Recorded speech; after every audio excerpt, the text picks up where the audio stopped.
Hello everyone.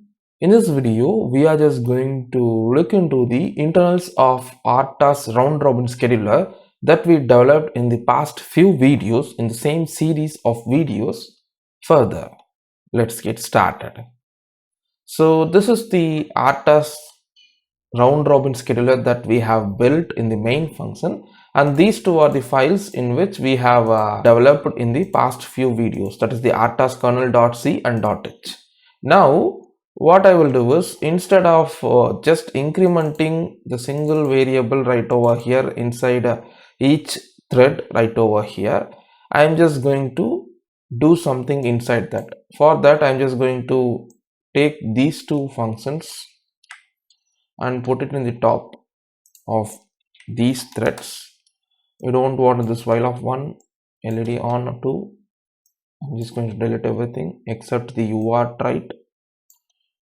Similarly, I'm just going to do for the light off function.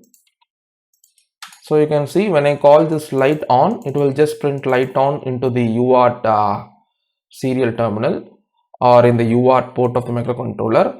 And if I call light off, it will just print light off with the enter at the end in the UART terminal. So this is what happens when I call these two functions. So this light on, I will call inside the task 0, and inside the task 1, after the increment, I will just print light off function.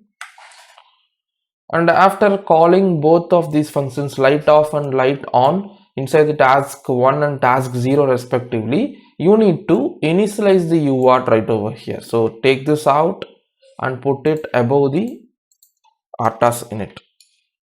We want to initialize the UART with the baud rate of 115,200. I'm just going to build this program and I'm going to move to the debug view after flashing. So right click on the project, debug as STM32 C++ applications.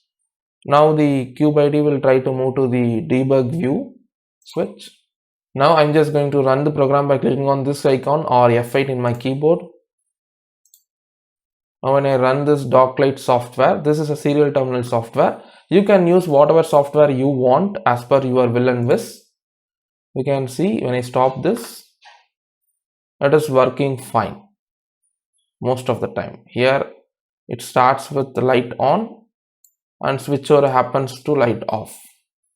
Again, the switchover of task 0, task 1 from 0 happens and it goes on.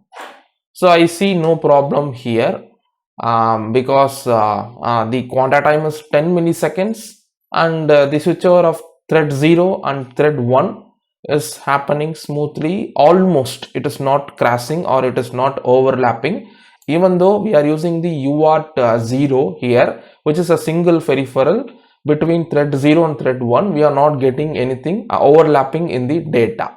And in the counter wise, you can see the task 0, task 1 is having the value around 29,000-30,000, but task 2 is way more larger than task 0 and task 1. This is because task 0 is having light on function call in parallel with the incrementing operation of this task 0 runner variable.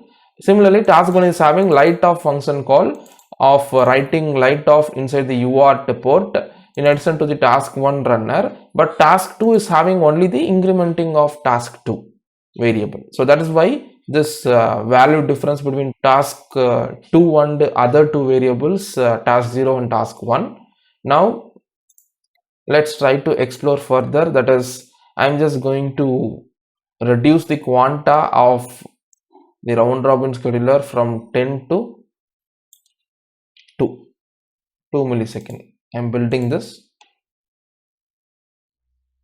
Now I'm moving to the debug view switch. Now I'm running this program. Now when I try to clear everything and play this, I'm stopping this. But now you see there is some overlapping happening.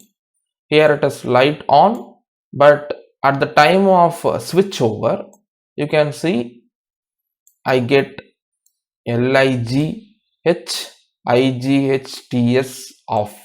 So light on and light off, both data is messed up right over here. This is because we are using a single peripheral, that is UART 0, which is shared among task 0 and task 1, or thread 0 or thread 1. So that is why this overlapping is happening, and this can be resolved when you involve semaphores into play. So that is the reason why we want to involve semaphores for mutual understanding between threads. So if you want to share a particular peripheral or a variable between threads in a scheduler or in a real-time operating system, you want to involve semaphores for doing that, for avoiding collision or distortion of data that you want to share between multiple threads in a real-time operating system. You want to involve semaphores for proper data handling if you are using a single variable or peripherals among multiple threads in the real-time operating system. So for understanding this further, or for proving that the single peripheral sharing is the problem right over here, what we can do is we can just comment out the light off in task 1. I'm building this. Now we should not see any deviation in light on, because it is only employed in task 0, and same UART is not utilized anywhere in task 1 or task 2 in our real-time operating system.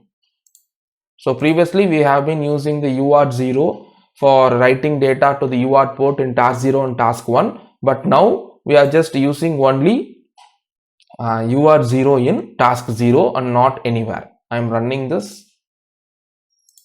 Now when I try to clear everything and run the serial terminal, you can see lights on is printing properly. So it has confirmed that the mutual sharing of the same UART peripheral among task 0 and task 1 is the problem when you remove one particular function call from task 1. So now I hope you understood the importance of semaphores, why it is required. Now we are using this UART peripheral only in task 0 and not in task 1 or task 2. And it is working fine, even though the quanta time is 2 milliseconds. But before, when the quanta time was 2 milliseconds, and when we shared this UART peripheral among task 0 and task 1 for printing light on and light off simultaneously, there were so much distortion of data whenever switchover happens between task 0 and task 1 and task 1 and task 0, since UART peripheral is shared among task 0 and task 1. And for resolving that, we want to employ semaphore for doing that, and we will do that in one of our future video. And in this video you understood what is semaphore useful for and why we want to employ that, and just try to explore more about the internals of real-time operating system after building this real-time kernel.c and .h file in your PC.